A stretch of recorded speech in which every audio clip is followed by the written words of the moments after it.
Армысыздар, құрметті YouTube көрермендері. Назарларыңызға футболдан Қазақстан чемпионатының 17-ші тур ойындары бойынша шолуымызды ұсынамыз. Турдың бірінші ойыны 29 шілдеде Петропавловскіде өтті. Онда жергілікті Қызылжар командасы елордалық Астана командасын қабылдаған еді. Астана әртүрлі турнирлерге қатысқандықтан физикалық тұрғыда шаршады ма, Қызылжар командасын қанша шабуылдаса да ала алмады. Бұл ойында бас бапкер Григорий Бабаянның негізгі құрамның кейбір ойыншыларына демалыс беріп, ротация жасағанын да айта кетейік. Алдыңғы турда Астананың Атыраумен болған ойынында 0-0 есебі тіркелген болатын. Осы ойын да сондай есеппен аяқталып жатқан, бірақ алаң иелері ойынның 88-ші минутында гол соғып жеңісті жұлып кетеді. Гол авторы Қызылжардың жартылай қорғаушысы Рафаил Оспанов. Қызылжарда жеңіске лайықты ойын көрсеткенін атап өтейік. Павлодарда чемпионат аутсайдері Ақсу Қарағандының Шахтерін қабылдады. Шацкий қорғаған Шахтер қақпасына Ақсудың ресейлік шабуылшысы Евгений Кобзар бірінші таймның 38-ші минутында гол салады. Ал екінші таймда оны белорус шабуылшысы Андрей Соловей еселейді.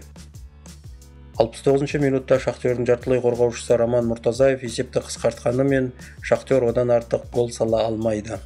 Сөйтіп Ақсу өте маңызды ұпайларына қол жеткізеді.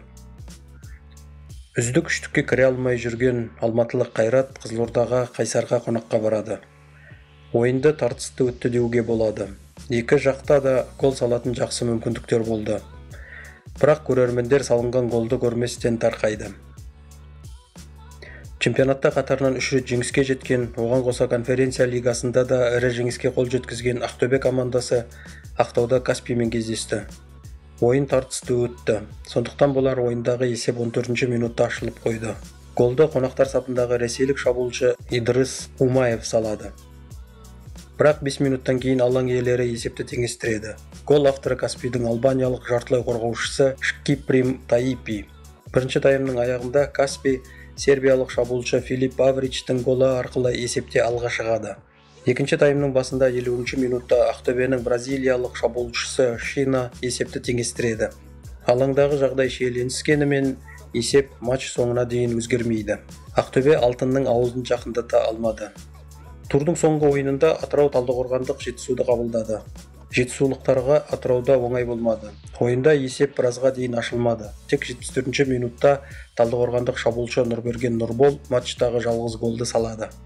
Енді назарларыңызға Қазақстан чемпионатының 17-ші турынан кейінгі турнир кестесін ұсынамыз. Кестеде көшбасшы команда Ордабасы мен екінші келе жатқан Астананың арасындағы 3 ұпай айырмашылық сақталып қалды. Бірақ астаналықтар бір ойынға артық ойнаған еді. 3-ші орында Ақтөбе командасы сақтап қалды. Ал турнир түбінде әзірге Ақсу мен Каспий командалары. Павлодарлықтар осы турдағы жеңісінің арқасында ұпайлар саны бойынша Каспиймен теңесті. Ал қосымша көрсеткіштер бойынша олардан озып кетті. Бұл екі команда 12-ші орындағы Мақтааралдан бар жоғы бір ұпайға қалып келеді. Осымен футболдан Қазақстан чемпионатының 17-ші тур ойындары бойынша шолуымызды аяқтаймыз. Бізді қарағандарыңызға көп рахмет. Каналымызда келесі кездескенше сау болыңыздар.